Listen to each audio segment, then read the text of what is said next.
прививку для ребенка это не опасно, что это в пользу наших детей. Привитые дети и переносят инфекции легче и болеют намного реже. На этой площадке, как и полагается, настоящие дискуссии. Уполномоченная по правам ребенка Зарима Чахкиева выносит для обсуждения предложения более усиленно и на новом уровне призывать родителей ответственно относиться к здоровью своих детей. Именно эта прививка необходима, потому что в любое время я могу выехать, допустим, в нашу детскую центральную больницу, и мы видим, что родители очередями стоят с этими детьми, и каждый раз, когда я спрашиваю, а вы делали прививку, они говорят нет, потому что одни врачи говорят, что не стоит, я для своего ребенка этого не делала, а другие врачи, естественно, говорят, что обязательно нужно делать прививку. И действительно, скептическое отношение многих родителей к прививкам приводит к тяжелым последствиям. Региональные дискуссии направлены для того, чтобы обсуждать такие наболевшие темы, которые требуют немедленного решения.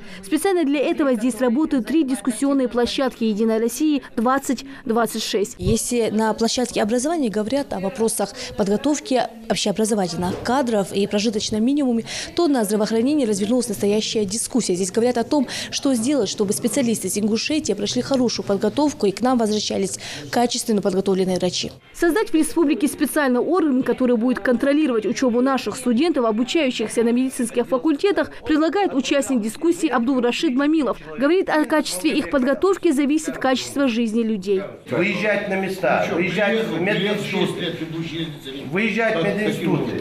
запрашивать у них документы, как они учатся, что они делают, студентов проверять. Но Министерство здравоохранения, которое целевыми местами отправляет этих детей, почему бы тогда не спросить с Министерства здравоохранения, чтобы может быть, у них есть отдел, который этим занимается, чтобы они собирали отчеты, запрашивали с медицинских образовательных учреждений, чтобы они информацию, по списку. И тогда нет необходимости запрашивать. Эти обсуждения – возможны пути реализации послания президента страны Владимира Путина. На каждой площадке присутствуют 2 модератора, каждый из которых в течение 45 минут должен обсудить вопросы, относящиеся к различным сферам. Тем временем на социальной площадке тема прожиточного минимума, точнее доходы населения. Заработная плата в экономике у нас, если не ошибаюсь, 21 тысяча рублей. Прожиточный минимум установлен на сегодня где-то порядка 9500 в регионе. Но вы подумайте сами, соответствует действительности прожиточному минимуму 9500 рублей. Что мы на это можем сегодня купить и как мы можем на эту сумму обеспечить свою достойную жизнь? Собравшиеся на этой площадке считают, что тема минимального прожиточного минимума заслуживает отдельных дискуссий. Если говорить о вопросах достойной жизни, то речь идет о профессиональной подготовке, трудоустроенности, экономической сфере жизнедеятельности, доходах населения.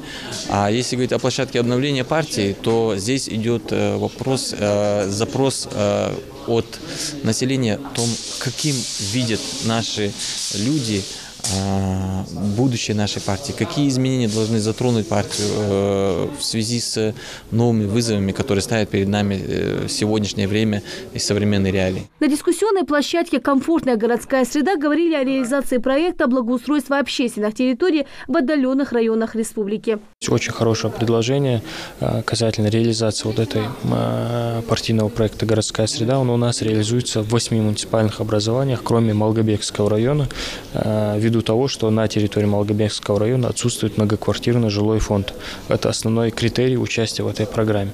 И внести соответствующие изменения в постановление правительства Российской Федерации, позволяющие благоустраивать общественные территории, помимо придомовых территорий, для того, чтобы также этот проект смог быть реализован и на территории Малгобекского района. По итогам работы всех 3 дискуссионных площадок были приняты соответствующие резолюции, которые будут направлены на обсуждение уже на всероссийском уровне. Рина Цычуева, Султан Булгучев, Новости 24.